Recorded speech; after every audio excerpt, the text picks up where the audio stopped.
Hello friends, Indian government 2000லேருந்து எஜுகேஷனுக்காக எவ்வளோ spend பண்ணியிருக்காங்க அதுதான் இப்போ நம்ம வந்து ஸ்க்ரீனில் பார்க்க போகிறோம். 2000லேருந்து 2005 பர்சன்டேஜ் கொடுத்துருக்கேன். 2005லேருந்து 10 வரைக்கும் பர்சன்டேஜ் கொடுத்துருக்கேன். ஆவரேஜாக 3% போயிட்டுருக்கு. அதுக்கப்புறம் வந்து பார்த்தீங்கன்னாக்கா பாருங்கள், 2010லேருந்து 15 வரைக்கும் ஓகேவா. அதுக்கப்புறம் 15லேருந்து 20 வரைக்கும் கம்மியாக இருக்குது, பர்சன்டேஜ் கம்மியாக இருக்குது. பட் அகெயின் கோவிட் அப்போ வந்து பார்த்தீங்கன்னாக்கா ரொம்ப இன்க்ரீஸ் ஆகிருக்கு. ஆல்மோஸ்ட் 4% நம்ம வந்து டச் பண்ணியிருக்கோம். அகெயின் 23லேருந்து 26 வரைக்கும் அகெயின் டிப் ஆயிடுச்சு, கம்மி ஆயிடுச்சு. ஆக்சுவலி நம்மளுடைய டார்கெட் வந்து பார்த்தீங்கன்னாக்கா ஜிடிபியில் 6% நம்ம எஜுகேஷனுக்காக கொடுக்கணும், அதுதான் நம்ம டார்கெட்.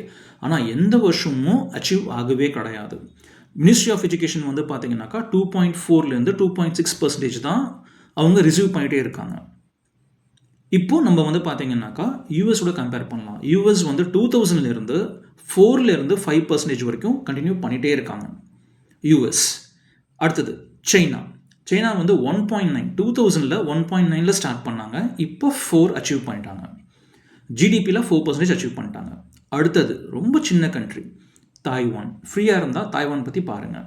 அவங்க எப்பவுமே வந்து 4.5லேருந்து 5 வரைக்கும் எஜுகேஷனுக்காக ஸ்பெண்ட் பண்ணிகிட்டே இருக்காங்க. இப்போ நீங்கள் சொல்லுங்கள், நம்ம கண்ட்ரி வந்து பார்த்தீங்கன்னாக்கா எஜுகேஷனுக்காக அதிகமாக பண்ணுறாங்களா, கம்மியாக பண்ணுறாங்களா, இல்லை இதுவே போதுமா?